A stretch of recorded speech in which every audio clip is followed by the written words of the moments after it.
So welcome to this Design Your Life. Apparently, it's the most popular course at Stanford University, and I had the pleasure to work with these guys over the last couple of years and bring this stuff to Switzerland kind of thing, and founding the Life Design Lab at the University of St.Gallen in Switzerland.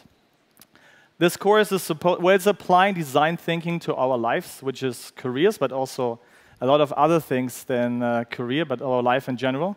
It's supposed to help us be even more creative and even have a bigger self-efficacy. And we could even show that people using this were even increasing their self-confidence. And the latest stuff we hear from companies, and we work with companies, they say they use Design Your Life to prepare their employees to use design thinking or agile methods in their organizations. So they're getting ready for this. But I don't want to say too much about it right now, because I'm going to ask you in a moment, what is your association with Design Your Life? I'm mostly at the University of St.Gallen when I'm not at Stanford. And we have, at the Institute of Media and Communication Management, as you can see up there, we have a couple of things always related to something we call knowledge visualization. So visualizing knowledge from our head. We use it in storytelling and presenting, even in meetings. We just wrote a book called Meetup on visual meetings, creativity. And on the top left, you see this Designing Your Life.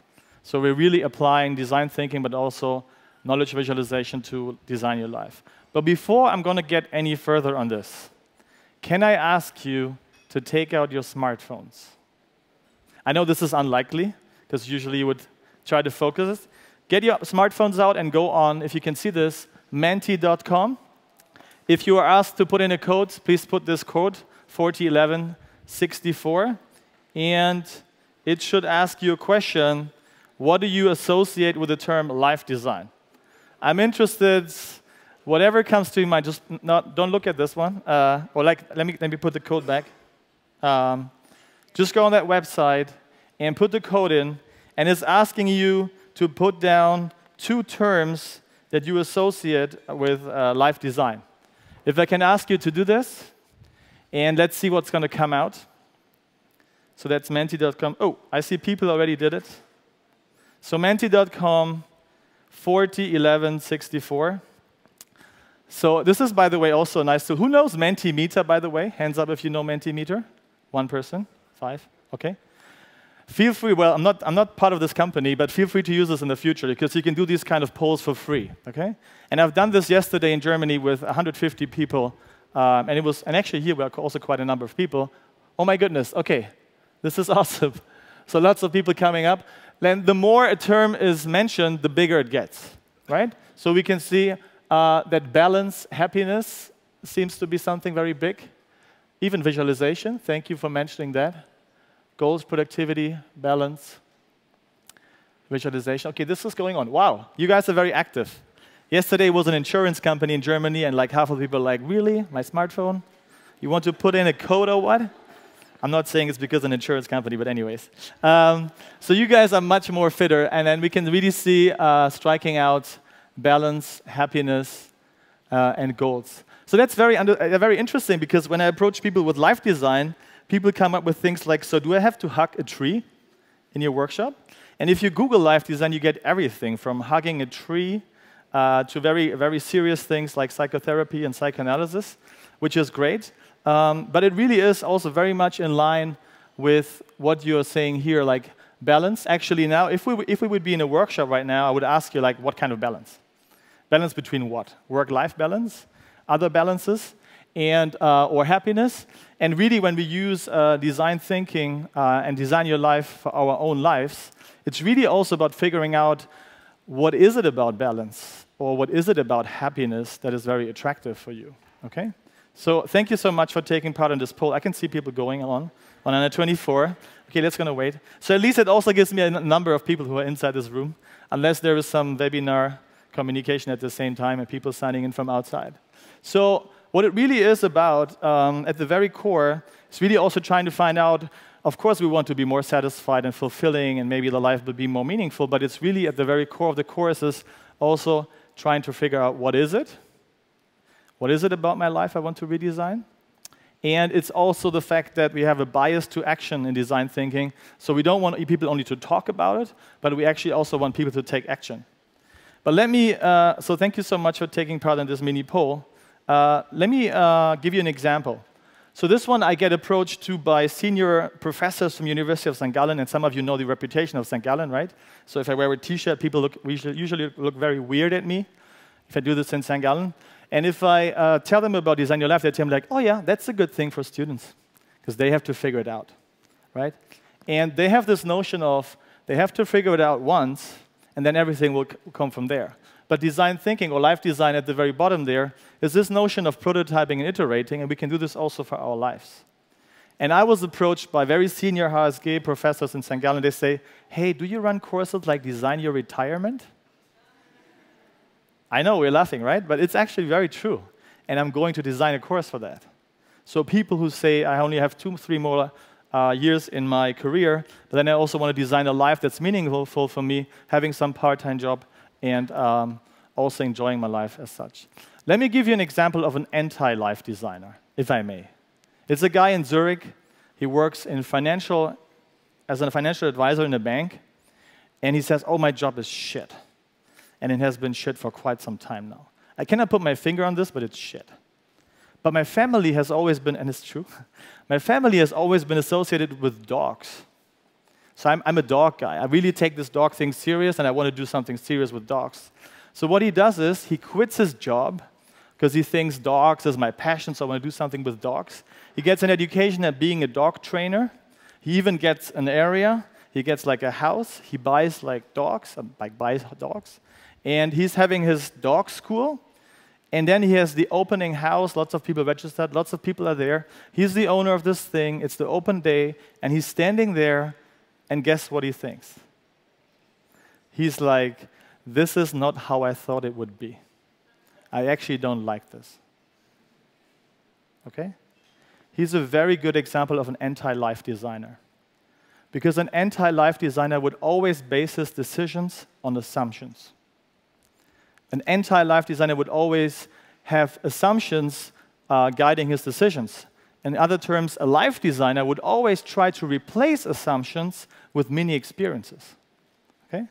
Second thing, he did a very heroic, drastic change. Quitting, doing something completely different.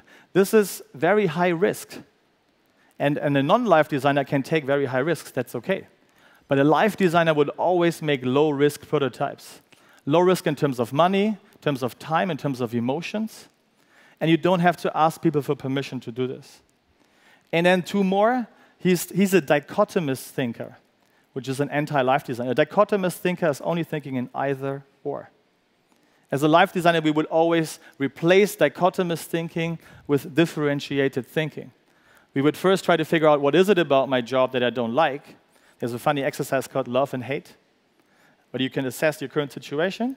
Or you say, what is it about dogs that attracts me? Okay? We would try to find out, what is it about? Is it maybe cutting the hair of dogs? Maybe. And then the last thing, life design, and this is really my core thing of this keynote, life design is never, ever a solo project. Never. I ran the last Design Your Life workshop last week, Thursday, Friday. There were people, they read all books, believe it or not. I cannot read all the books, only 10%, but they read all the books. They do all the exercises in the books, but they say, I'm still by myself at home doing the exercises in the book. Okay? So life design is really a team effort. So this guy, financial advisor, dog thing, that's an anti-life designer. Okay? Let me give you another example of a life designer. It's a friend of mine called Reka. I don't know if she's in the room. Reka, are you here? Because she happened to be in one of the speeches. She's a management consultant in Zurich. And she says, oh, I hate my job. Same story. I want to do something with yoga. I want to become a yoga teacher. So she's about to quit her job and become a yoga teacher. I'm like, oh, holy shit, wait a second. Let's not do this high-risk thing, dichotomous thinking, either or. Let's try to find a way how we can prototype this. And then she said, okay, there's a studio actually in Christ, number 4, and I can do a yoga session. So she did yoga on Sundays. It's called Yoga for Friends. She did it 6 times, okay? 6 times. I was part of it, just to help keep this prototyping going. Guess what she said after 6 times doing it? I don't want to become a yoga teacher. It's true. And I said, oh, this is cool. This is cool. Why not? oh my God, it's too much effort. I have to prepare with the mats and everything, put the right music, right temperature, then people come in, I have to be friendly. Then I have to show all the poses, I have to correct all the poses, I have to keep time management, energy management, and financially it should be somehow cool. It's too much. I was like having more other assumptions of this, right? I thought it's more easy. And then I said, okay, so she's going to stay in her job. So that was the first prototype. And the question always with prototypes is not, was it a success or a failure? We always use a growth mindset saying, what did you learn from this? And she said, I learned it's cool, but I don't want to do it as a full-time job. So now she's in the studio actually in Zurich. She does it once a week now. That was her second prototype. And I asked her, so how's your prototype going? And she's like, it's cool, but I forgot something. I'm like, what is it? It was yoga for friends. Now I'm doing it once a week, and it's not for friends anymore. Like, it's still for friends, of course. But it used to be a small community of people. So now she has her once a week, I think it's Wednesdays now at 7. And now she has the Sundays again, yoga for friends. You get the idea of this? So she's really trying to replace her assumptions about something, how it is, with actual experiences. And now she's actually quite happy in doing this on the side as a side project. Okay? That's why applying life design is never about changing your entire life. It's actually very wrongly portrayed in different types of magazines, blogs, and outlets. Always like, used to be an investment banker, now has a mountain hut kind of thing. And a beautiful woman, 4 kids, 2 dogs, and 6 horses at the same time. That's like less than 0.1%. So that's Reka. And then another second or like third and last example of life design is myself. So I did this thing last year, first 3 months with friends. Every second week we would meet, go through the book, do the exercises. And then I was also at Stanford getting like a train-the-trainer education, but then doing also a 2-day workshop at the same time. One of the things you do in this is called an Odyssey plan. You do like an Odyssey plan. What is your life going to look in the next 5 years? What is an alternative to that? And the third Odyssey plan is actually, what would you do if money and status doesn't matter? And I don't know what happened, but when I did my third plan, everything was all about hip-hop. Okay? I was like, whoa, okay, where's that coming from? So my Odyssey plan was about opening a hip-hop cafe in Zurich, inviting DJs and MCs from around the world to do jams and whatever. And I was like, okay. The good thing, if you're a life designer is, and if you're in a life design team, first you use encouragement. So my team said, hey, hip-hop, that's cool. You know? They could have also said, you're from St. Gallen and they are serious, hip-hop is nothing for you. No, they said, hip-hop is cool. What is it about hip-hop that's so cool? And I was like, it's actually breakdance, graffiti, and rap. They were like, okay. And I used to do this when I was a teenager. And they were like, but what is this really about? So the team was really helping me. I was like, I think it's actually creative expression. Like, oh, okay, that's a bit bigger than hip-hop. And then we had this conversation. I used my team. And then they said finally to me, like, so if you have to put it in one word, what is it? And I really came up out of nowhere. I came up with the term playfulness. And I had to admit, and it's true, that in my last 5 years in St. Gallen at the university, I lost this a little bit. The playfulness in my job and in my life. So now I'm trying to bring this in, and then people ask me like, but how do you prototype hip-hop now? I'm like, yeah. First, I make a Spotify playlist. That's the first thing I did with 2 friends in Berlin on an old-school hip-hop playlist. That was my first prototype. Works pretty well. I'm not emceeing or DJing. I'm going to a DJ workshop actually in Hamburg, just to see what happens. But the funny thing about this is that the whole notion of hip-hop in my life is more about the way I dress. Now I have like a T-shirt and sneakers. Okay, for us, it's not very specific, right? But when I teach visual thinking and storytelling to corporate lawyers at Swiss Re, it takes me half an hour to overcome the prejudices that come with wearing T-shirts. Right? So for me, it takes a lot of courage to wear T-shirts instead of proper shirts. So in other words, the whole hip-hop notion is also an example that people come to the workshops, of course, saying, design your life, I want to use this for my career. Of course, we can do this, and we do this. But it's also about redesigning other things in your life, like be it hip-hop, or another thing, actually, my favorite is redesigning morning routines to leave the house with more energy, in a way, okay? But does that make sense somehow? So we have the financial advisor and the dogs. That's a very anti-life designer. We have my Reka friend, being a management consultant, wanting to go into yoga. And then myself, just as an example, that did something outside careers that I'm trying to bring, still prototyping how to bring more hip-hop in my life. Okay? Maybe you also have your own hip-hop things, whatever it is. And believe me, last week, when we did it here in Zurich, the Design Your Life workshop, there were so many things people came up with and said, but everybody thinks this is weird. I'm like 53, I shouldn't do these things. Or I've spent my career in finance, I shouldn't think about how to integrate comics into my life. Yes, you should, or you could. Okay? So also kind of dysfunctional beliefs. So that's my dog friend, that's my Reika yoga friend, and that's myself bringing in some hip-hop with that. One of my favorite methods, and we don't have a flip chart here right now, right? I asked about this. So another thing is redesigning your morning routine, okay?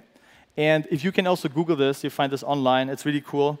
I'm trying to do this without the flip chart now. So if you redesign your morning routine, what you're really trying to do is you try to make sense of what am I actually doing in the morning. So you would actually, can I use this thing here? Yeah. So you would actually put all the activities you have here.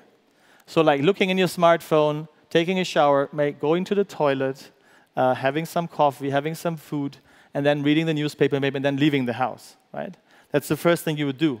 So it's almost like, some of you know this probably, customer journey mapping is customer journey mapping for yourself, because we're trying to be empathetic with ourselves. And then you basically map how you feel like. Maybe looking to the smartphone, going down, maybe then going to the toilet is awesome. I had elderly people that said like, well, if something happens at all, it's already awesome. But it's a different story.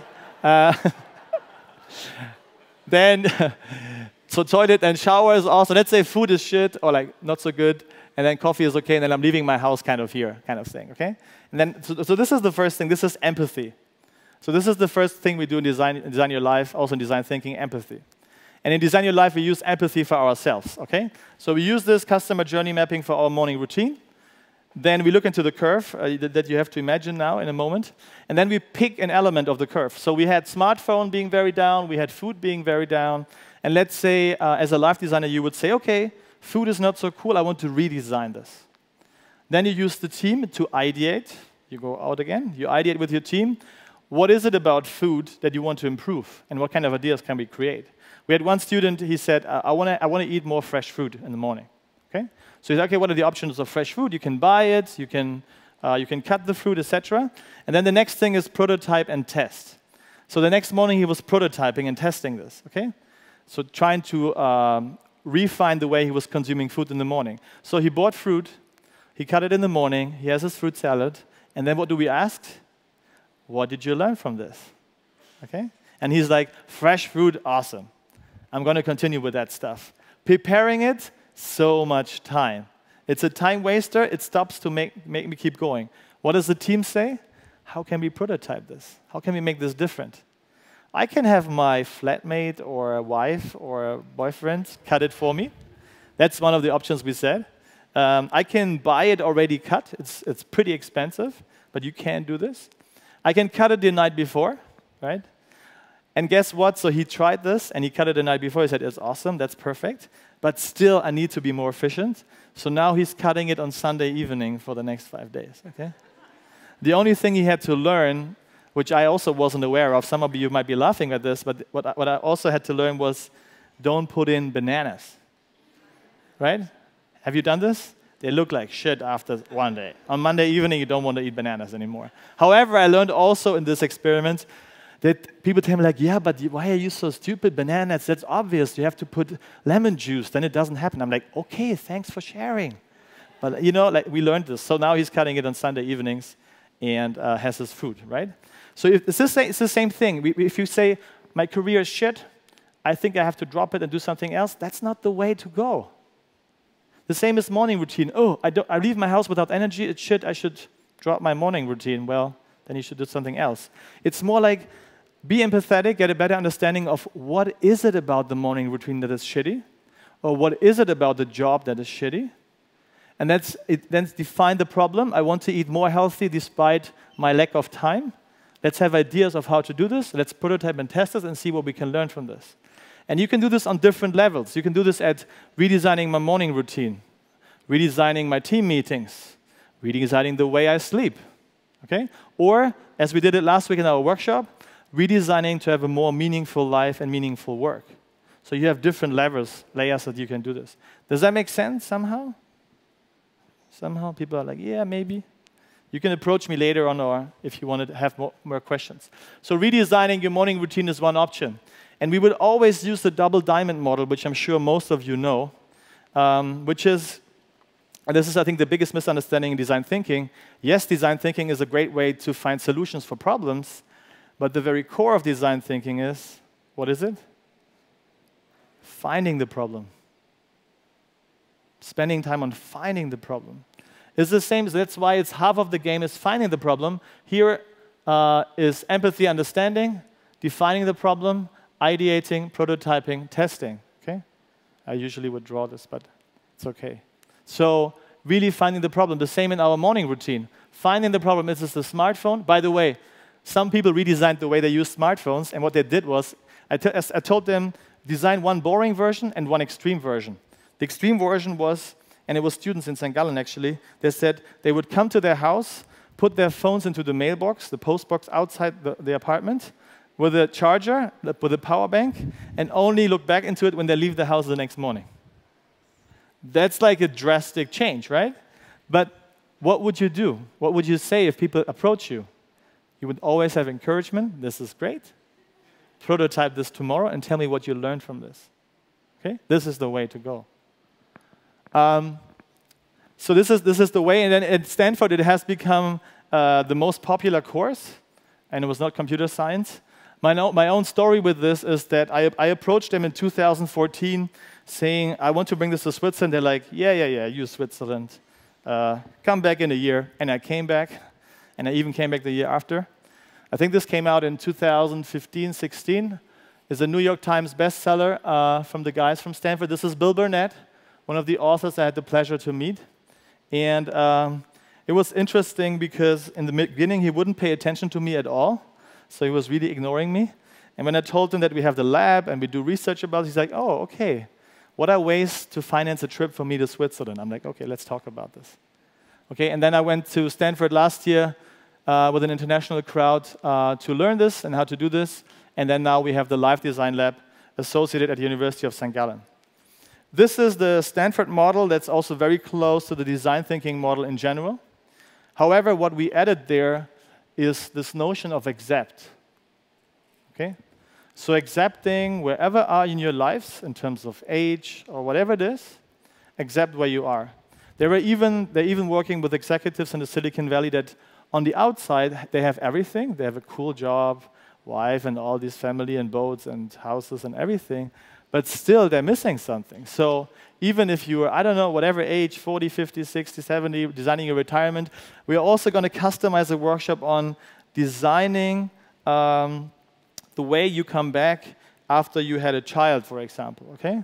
We're also designing a specific component of people working in organizations saying, shall I stay? Shall I stay or shall I go? Shall I do my own business or shall I stay in a big corporation? So we're going to design some specific modules. And then it's the same as in the double diamond model. We empathize with ourselves. We define the problem. We ideate solutions. We prototype them, as in testing them. And then we see what we can learn from this, and then we move on. And we always have, but this is also design thinking, the notion of curiosity. The notion of curiosity comes alive in Design Your Life with 3 words, which is, tell me more. If you would meet somebody from my workshop last week, they would laugh at this right now. They would be like, yeah, come on, stop it. Because I say this all the time. Tell me more. It's not only curiosity for yourselves. I think we have this somehow. But it's also curiosity in other people. When we run Design Your Life workshops, we are always in teams of 3 or 4 people. Which means, and I had to do this also twice. I was doing it twice. Which means if you share stories, you're going to talk once, and you're going to listen 3 times. So Design Your Life workshop, curiosity, if somebody says, hey, I'm interested in comics or in filmmaking or in hip-hop, tell me more. What is it about hip-hop? What is it about filmmaking? And let's see how we can integrate this into your lives. Because they feel like I have to quit my job as a financial advisor or whatever it is and make another career as a movie maker. No, you don't. You can do this on the side, if you like. The notion of mindfulness, of course, being mindful of the process in what happens in prototyping and testing, very strongly a bias to action. So we would not only analyze stuff, but we would also do something. And of course, reframing, even the entire notion of design your life is a reframe. Because you can look at career development as saying, we're going to figure it out once when we're 20, and then we're going to take it from there. Yeah, that's one option of looking at it. Design your life using prototyping and testing is a reframe of careers. And radical collaboration, as I mentioned before, of course, is all about having a team. And life design is really never, ever a solo project. A team will literally give you different perspectives. One of my favorite things is job bingo. Okay? You create your own bingo sheet with interests, skills, values, and other things. And your team is going to do a random allocation of items, and they're going to ideate jobs for you. Okay? This is so cool. This takes a lot of energy, but people report back to me afterwards that this was one of their favorite parts. Okay? Job bingo. And jobs as in jobs for money, but also jobs as in things, activities to do in your free time as a hobby to bring more meaning to this. Let me give you some examples. So some of the things we do, this one, for example, I think it's in German, but I can translate it. One of the things to empathize is called the scholarship. And I'm not going to go into all the details. And the scholarship suggests, what are you going to do in 12 months if I give you all the money you need, but you have to either learn something or to give something back. This is a way of reconnecting to what is important to us. Just to mention that briefly. For define, we would always define in design thinking, as everyone knows, we always define problem statements in how might we, HMY. Or in Design Your Life, we do how might I. How might I experience to be a hip-hop DJ? How might I experience to eat more healthy food in the morning? How might I, etc. How might I experience being a yoga teacher without too much effort? Okay? Then we have different ideation options. So this is the bingo sheet that I just mentioned. So you see here on the left-hand side, we have the bingo sheet. So people have put their interests, skills, and values. We also ask them to write down with whom they want to work, where they want to work, and when they want to work. And this is not only cities. I've seen people saying, I want to work in bed, I don't want to work outside in nature, etc. Or when they ask, when do you want to work, they say between Tuesdays and Thursdays. Okay? And then you can see what you can do with that, okay, in a way. This is the Odyssey plan that I mentioned. That you can also, if you Google Odyssey plan and file type PDF, you can get this Odyssey plan for free. And this is asking you, Odyssey plan number 1 is asking you, what are your next 5 years going to look like if they unfold the way you think they are? That's plan number 1. Plan number 2 is, what if your current job and the entire industry of your job is going to disappear? What else are you going to do? Okay, that's plan number 2. And plan number 3 is asking you, that was my hip-hop plan, what if money and status doesn't matter? What are you going to do? Okay? And I can really recommend to do this because the professors at Stanford, they asked their students, if you could have as many lives as you want, a life as a scientist, life as a philosopher, life as a comic drawer, life as a soccer player, how many lives would you like to have? What do you guess, what do you think, how many lives did the Stanford students wanted to have on average? What do you think? 5? Yeah? 1? 1? 5? 3? We are you're very, what can I say, very realistic. 1, 3, 5. It was 3.5 actually, on average, okay? 3.5. Oftentimes, one was the career, getting some recognition from the outside world, family status, etc. thing, and then the other 2.5 were like being a skater, being a musician, and all these things. But it's good if you map out all these options, because then we can see, of course we have, well, depending on what you believe in, but let's say for now it's one life, try to fit in the other lives as well, okay? And then you even measure them, and you see at the bottom, based on your resources, whether you like it, it's cold or hot, or your confidence in doing it, and also in the coherence. So an Odyssey plan really helps you also to think about your future and to ideate different jobs. Then this one is one of my favorites. It's in German, but I'm going to read it for you in English. Because people ask me like, okay, how can you actually make a prototype for life? I mean, you can make 2 prototypes for objects, for chairs and everything, but how can you prototype experiences. And these are the 8 ways of prototyping, which is dependent on the time you have. And this is the intensity of the experience you have. And really, we did it just last week. One of the options, the first one is desk research. Okay? So we had a person in our course, she said, I want to write a book. What do you do as a life designer? That's so cool. Tell me more about this. What is it about writing a book that's so fascinating? So she was like having my name on the cover, putting my input to the world. But I also like the aesthetics of a book. I like the aesthetics of the book, the smell, the feel, and everything, okay? And so we ended up saying, okay, maybe you should go into book binding and bind your own book. And she said, well, that's cool. What she did first, a desk research on where to do bookbinding courses in Zurich. And she found one, and she's going to do it. And then what are we going to ask her afterwards? What did you learn? Yeah. What did you learn from this? Okay. What did work? What did not work? Okay. So you can do desk research. This one is super cool. It just means role play. So you can use the Disney role play method where you have an idea and you ask other people for their opinions, and you ask 3 people. One is going to be the dreamer. It's going to be, yeah, that's so cool. What can you do with this? The other one that's the critique is going to be like, what the hell? Why should the world need that shit? Okay? And the third one is the realist, being like, okay, so what are the pros and cons? How can we do this?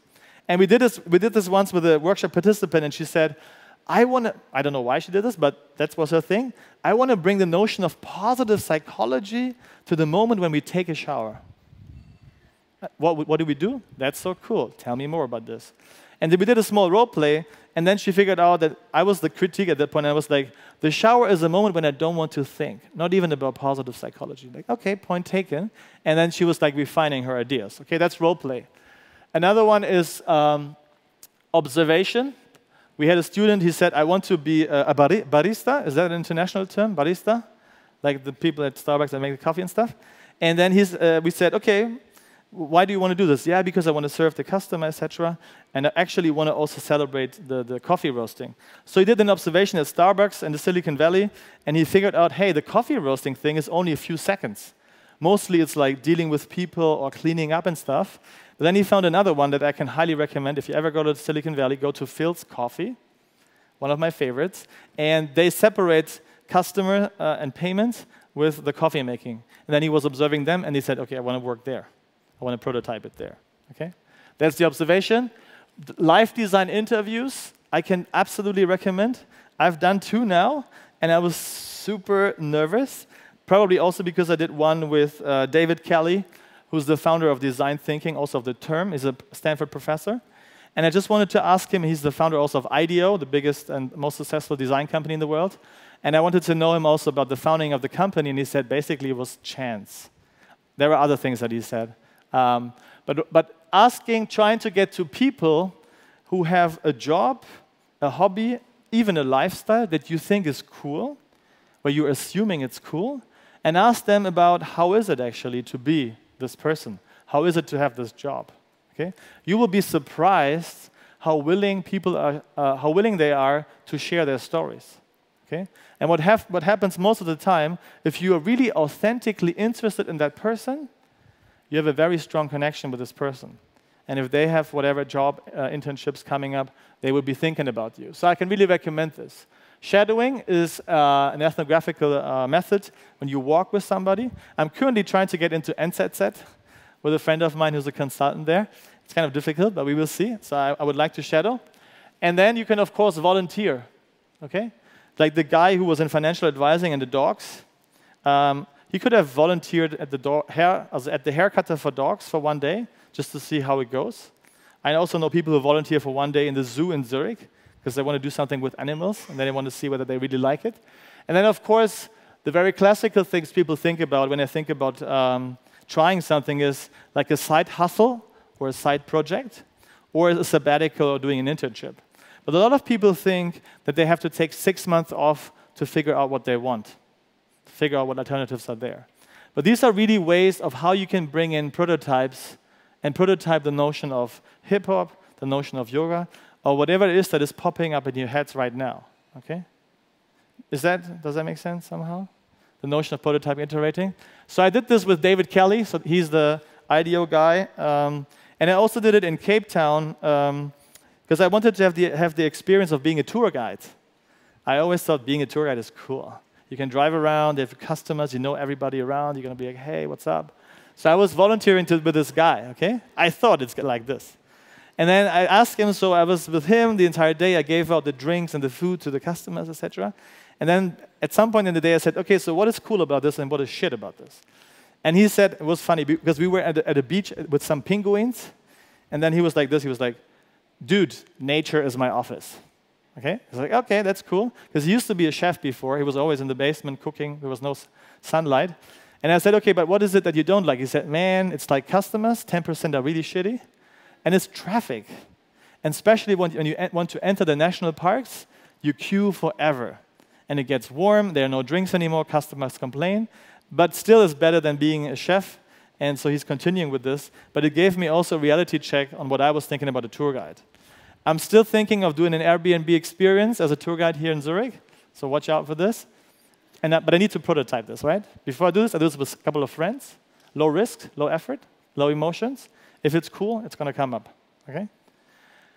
And then my last one, or like the one to prototype and test, is called Stairway to Heaven, where you basically, I don't know if you can see this actually, where you visualize your visions that you have, and you visualize also your way of how to get there using different prototypes, okay? So that's really something that you can do to follow this process.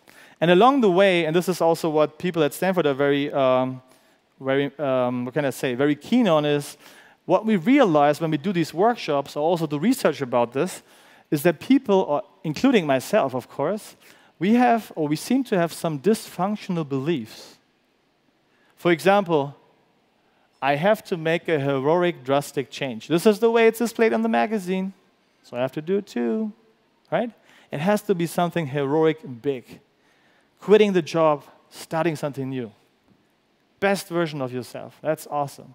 However, as a life designer, you would say, run low-cost, low-risk prototypes and learn from your experience. By the way, I'm still figuring out, if somebody knows this, please let me know.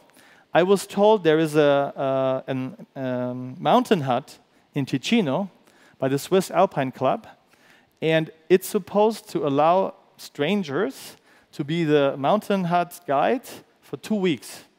So you can prototype how it is to cook for people on a mountain hut. If you know which one it is, please let me know. Okay. So you really, if you want to don't be a financial advisor anymore, but you want to go into a mountain hut, try to run this as a low-risk prototype, as in being 2 weeks there. Or before I'm going to make an Airbnb experience on Zurich, I'm going to try it with 2 friends and see what they think about it. Another one is, and this one is just, I don't know if this is Swiss German or German-speaking people, but I hear this so often here in this area, including myself. I just feel like I need more time. I need to have a plan in mind before I'm going to start doing something. Okay? However, do not overthink. Instead, do something, okay? Design is a verb in that sense, okay? It's not a noun, it's a verb, design. Designing, that's why at Stanford they always say, design your way forward. Or the last one, I have to figure it out myself, because it's my life. Nobody else can get the same idea. Well, you can get to a certain point if you do it yourself, but really, having a team as a resonating board to bounce off your ideas, to get the different perspective, and I can really share this from experience, and I'm getting goosebumps from this. This is crazy. This is really what pushes you forward and what helping you maybe also out of a situation where you think you're lost or something, okay? And we have many more of these dysfunctional beliefs, and through Design Your Life, we really try to show to people that you can do this differently. You don't have to suffer in your jobs, or if you say, hey, everything is okay, if you want, we can even share with you how to get even further. We have also done some research about this, and we're doing even more research. So people who join this Design Your Life courses, they have a reduction of career anxiety. They have significantly more hope for the future, even more self-regulation, more gratitude for themselves, and then my favorite, career agency. I mentioned this in the beginning. Career agency. Agency as in, I am in the driver's seat. Career and life is not something that happens to me. I'm in charge. Okay? And that research was actually done in Southern California at a community college. So people were between 18 and 55. and they did full-time and also part-time studies. So it's not only like 20-year-old students, okay? And if I'm going to leave you and hopefully have introduced you a little bit to life design and what it's all about, it really is at the very core a model, the double diamond model, a couple of methods that you have seen, like the stairway to heaven, for example, but especially it's a mindset of curiosity. Tell me more about this. A reframing that life design is an ongoing process. It's not a solo project, okay? And so really, it's ongoing instead of once and for all. It's, like I said, differentiated thinking instead of dichotomous thinking. Think of my financial advisor in the dog school. Either or. No, you want to be more differentiated. It's replacing your assumptions with mini experiences, be it shadowing, be it life design interviews, role play, having these mini experiences. Low-risk prototype instead of heroic changes. I think I've mentioned this enough now. And then also working visually, because we have to put it out of our heads in order to have a healthy conversation with ourselves. And then finally, really, and I think I said this already many times now, but really life design is never ever a solo project. Even wherever you are in your lives right now, in your jobs, in your careers, please don't treat this as a solo project. Reach out for people, get the book, do it by yourself, or even if you're interested, if you want to learn more about this or about workshops or even become a partner of this, feel free to always reach out to us. At the University of St.Gallen, we have founded this Life Design Lab last year, and we see so much interest in both individuals but also teams and organizations. We are even running a roundtable for companies in October. We thought it would be cool if we have 15 people. Now we have 50 within 24 hours. We closed the registration, and we have 50 more on the waiting list. Okay, so there seems to be some interest in this. And think about whether designing your life is something for you, or your friends, or even in your company. Maybe using it as a career development tool, or a talent development tool, or even as a preparation for people to get more in line with what is design thinking. Because once you've learned to apply design thinking to your own lives, and to be creative and innovative about this, you're also more likely to support any changes in your organizations. Just on the side, okay? So life design, not a solo project. And with that, I thank you so much. I hope we went through the soup coma a little bit. I can see your faces. Only 10% are kind of sleeping, but the rest is good. Enjoy the rest of the day. Feel free to always reach out to me by email or even after this one. And have a good rest of your lives.